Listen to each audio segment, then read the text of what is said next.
Hi. So what we're going to do today is we're going to go back to the first chapter. So when we started the course, Pure Core 2, obviously back in year 12 in early June, we did proof by induction using summation, which was new. And I think these were probably the first two lessons that we did. And they were back really early June. We did a recap of proof by induction from year 12. There's a video I think we did in May. So obviously you did proof by induction with Miss Innes in year 12 in Pure Core 1. I'm just checking that's recording, yes it is. And then we picked it up in Pure Core 2 with summation. So we didn't do it all.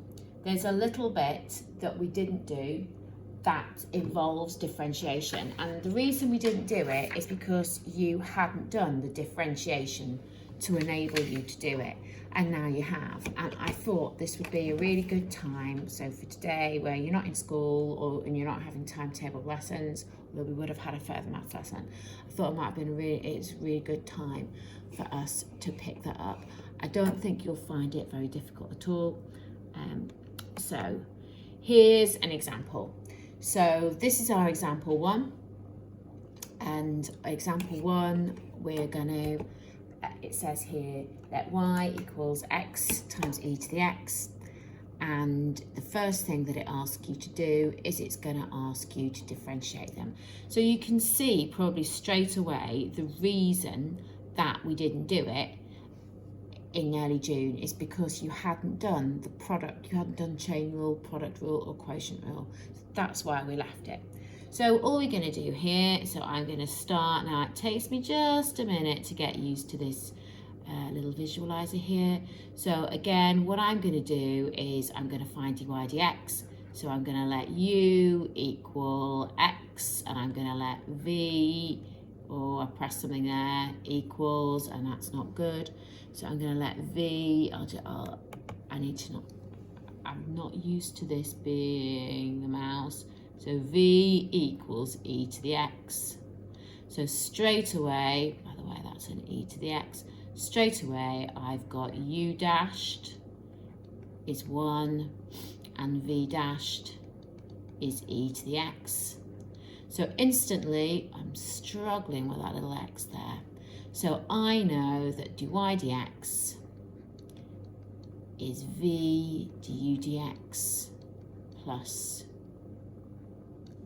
u, oh man, I think I've done it again, right? Plus u dv dx. Right, I need to get a handle on that, don't I? There we go, and that's better. So I'm going to instantly get, and if I bring that down, will that do that for me? No. Right, so I want dy dx, and dy dx is going to be e to the x plus x times e to the x. And I've already spotted that I'm going to differentiate that again. So all I'm going to do is I'm going to take out a factor of e to the x, and that's going to leave me with a 1 plus x inside there. So there's my first derivative. So hopefully now I'm going to be able to, no, I need to learn how to use this pen like a mouse. So what I'm now going to do is maybe change colour, although I don't seem to have any colours up there. So I'm now going to differentiate this again. So I'm going to let u equal e to the x. I'm going to let v equal 1 plus x. Oh, I'm flying now. So that means du dx is e to the x, and dv dx is 1. So instantly I'm now going to put that into my product rule again. So d2y over dx squared, and these are fine, you know, I'm not showing anything here. So I'm just doing some finding. So I'm just going to shove that into my product rule, which I've already quoted up here. So I'm going to get e to the x plus e to the x bracket 1 plus x. So you can see I'm using my product rule repeatedly in this question. And again, what I'm going to do here is I'm going to take out a factor of e to the x, and that's going to be 1 plus 1 plus e to the x, sorry, 1 plus 1 plus x. So inside that bracket, I've got 2 to the x. Sorry, e bracket 2 plus x. I'm now going to, as the question's required, I'm now going to differentiate that again. And I'm going to use the product rule again. So you can see here, I've got u is, again, you can see my great use of colour. U is e to the x, v is 2 plus x, and u du dx is e to the x, and the v dx is just going to be 1.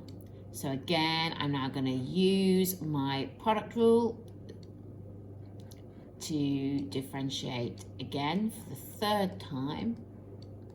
So d3y dx cubed. So I'm going to get u times v dash, so that's going to give me e to the x plus, and now v times u dashed, which is giving me this. And again, I'm now going to take out a common factor of e to the x, and that's going to leave me 1 plus 2 plus x, so 3 plus x. So I have, as the questions asked me, I found dy dx, d2y dx, and dx cubed. There they are. It then says in part B, conjecture an expression for dny over by dx to the n. So let's have a little conjecture here. We saw that dy dx, I'm clicking that thing there quite a lot, was e to the x 1 plus x. And then we saw that d2y over dx squared was e to the x. So again, it's not that tricky a conjecture here, is it? Over 2 plus x.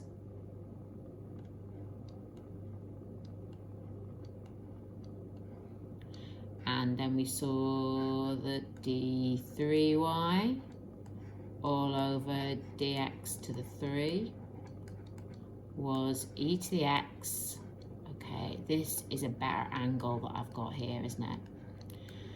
So your conjecture, or our conjecture, it's not a huge leap of faith for our conjecture to be dny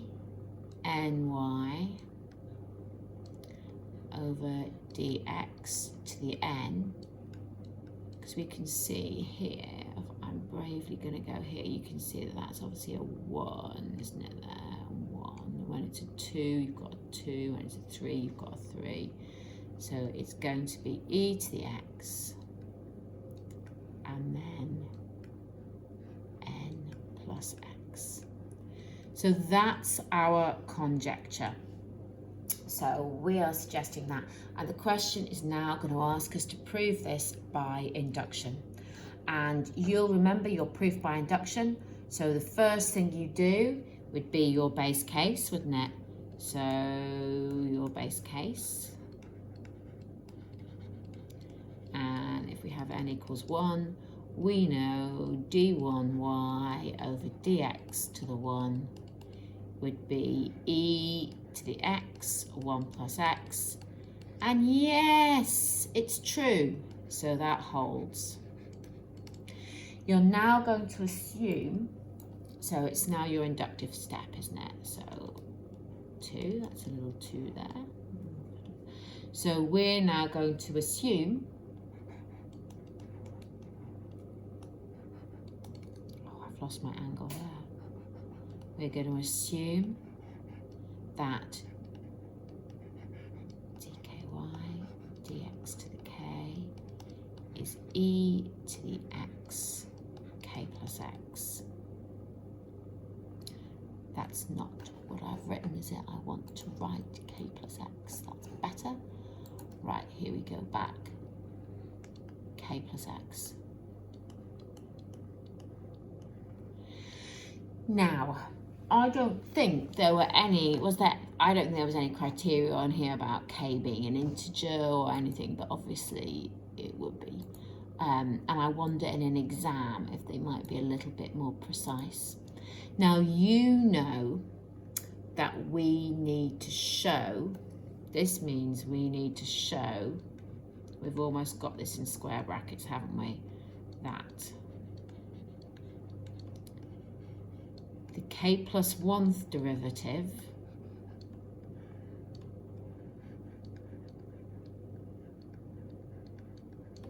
will equal e to the x k plus 1 plus x. That's what we need to show, don't we? And I almost want to sort of cordon that off.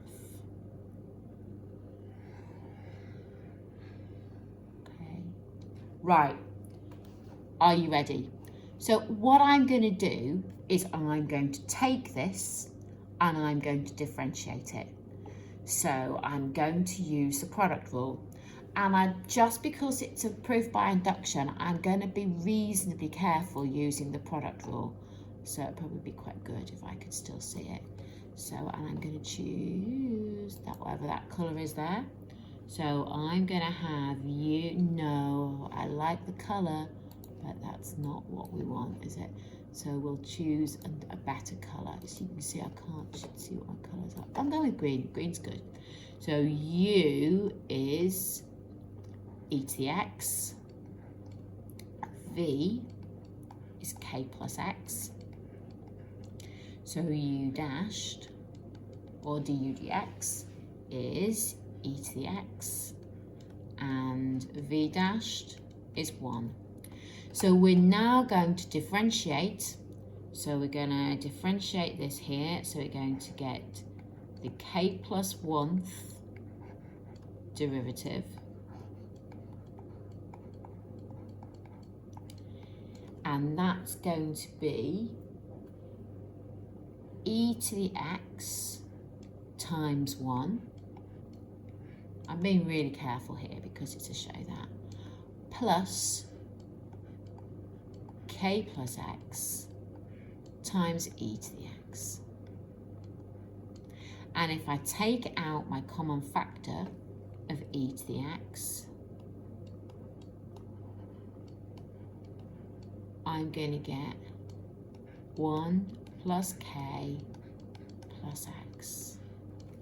And what was my conjecture? Okay, my conjecture was the other way around. So I'm just going to write that as e to the x, k plus 1 plus x. Yay. Now, as you know, with proof by induction, that's not enough, is it? You're then going to write down your whole shebang, and you can see here, I've taken this from the book, there's your induction conclusion. So that is essentially it. That's essentially the new skill that we didn't do. And there are some questions that use that. But there was another question that I thought was quite interesting that used differentiation. So this is question 11 taken from that first exercise. Now, we didn't do, you can see from the skills that you need here, we didn't do this at the time. Now, I'm happy, I was going to do it now as an example, but I know some of you would like to do this yourself. So if you'd like to do this yourself and then without me, please stop the video now and then go back to it in a minute. But and I'm hopefully going to be better with the pen than I was the first time. So would you like, if so, stop it now and you have a go, but I'm going to do it as well. So part A, maybe if I've clicked the pen that'll be better. So part A, oh man, sorry, here I go. Right, here's part A. No, right, A. So first of all, I'm going to use cos, I'm going to use my addition formula. I know that the cos of A, and notice because it says show that, I'm not cutting any corners. I'm quoting my formula. And again, you won't have had to have learned this. Oh, I'm pretty sure it'll be on your further formula, but it might not be. So I know that the cos, luckily, I'm sure you've learnt it, plus pi by 2. So that's going to be cos x, cos pi by 2, yep, minus sine x. You can see what's going to happen here, can't you? Sine pi by 2. I will draw your attention to the fact that it says show that, so no corner cutting. Right, you know that the cos of pi by 2 is 0, and you know that the sine of pi by 2 is 1. That I'm pretty sure for a show that, they are going to have to be stated. Therefore, the cos of x plus pi by 2 is indeed equal. So you've got cos x times 0 minus sine x times 1, which indeed is equal to minus sine x. Okay, so we were very mindful that that was a show that. Let's now look at part B. You're going to prove that the nth derivative of cos x, obviously whole number derivatives, is cos x plus n pi over 2. Cos of x plus n pi over 2. Right, so this is an interesting question, isn't it? So first of all, so here we go. Part B, I'm maybe going to go back to black. So part B, now our first thing when we do proof by induction is we have our inductive step, don't we? Or our base case. So we're going to have our base case. So we want to show that, you want to show that the first derivative of cos x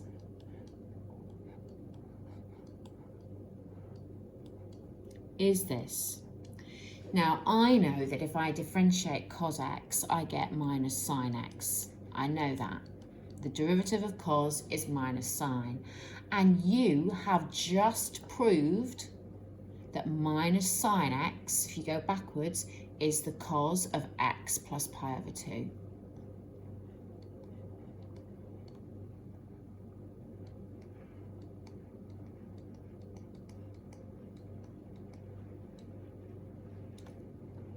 I'm sorry about that pi, okay? In fact, what I'm going to do is rub that out and write it as 1 pi over 2. And you can see your base case holds. So what you're now going to do is your inductive step, aren't you? So here we go with step, if we think of that as step 1, here's step 2. Now we're going to assume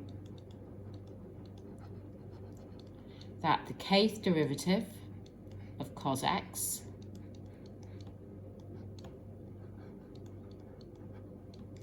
equals the cos of x plus k pi over 2. And of course, what we have to do with our proof by induction is we have to show that the k plus 1th derivative, i.e. one more derivative than what we've just got there, the k plus 1th derivative of cos x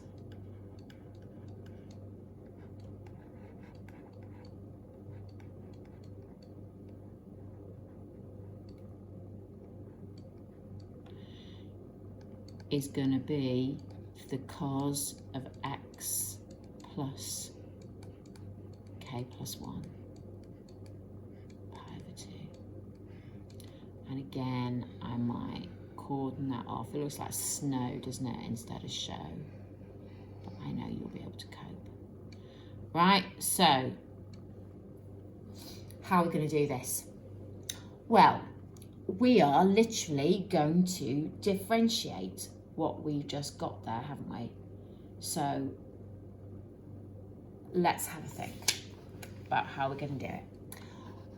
I know if that's the kth derivative, I need to differentiate it again, don't I? So the k plus 1th derivative, oh, I've got this angle wrong again, of cos x, looks like I, doesn't it? I really don't want it to look like I. Okay, here's my k plus 1th derivative. So let's have a little look. So first of all, I'm going to differentiate the cos, which will give me minus sine of that bracket.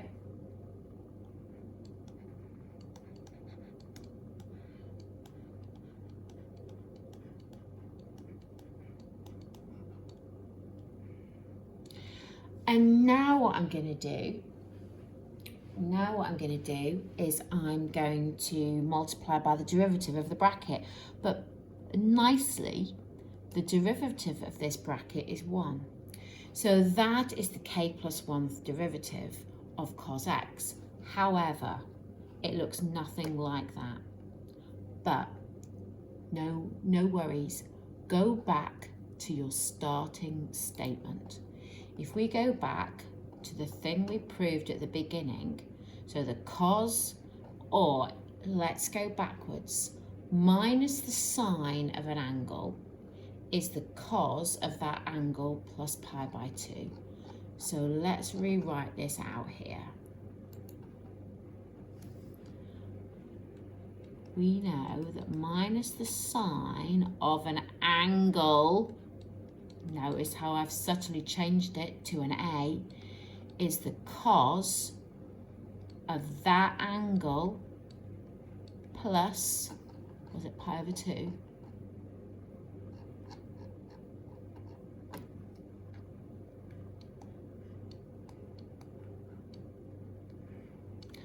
All we're now going to do is replace that A there with this big fat A there. Okay? So we're going to rewrite that out and we'll get, oh, no pen. Alright, confidence. Minus the sine of x plus k pi over 2 is the cos of that angle plus pi over 2. Okay, so I've got k pi over 2 plus 1 pi over 2. I've got the cos of x plus k plus 1 pi over 2. And then you would make your conclusion, wouldn't you? So you would state your full conclusion. Hence, and you would do your full conclusion. Please don't forget to do that. Right, so this video is getting a bit longer than I thought, so I'm not going to do it.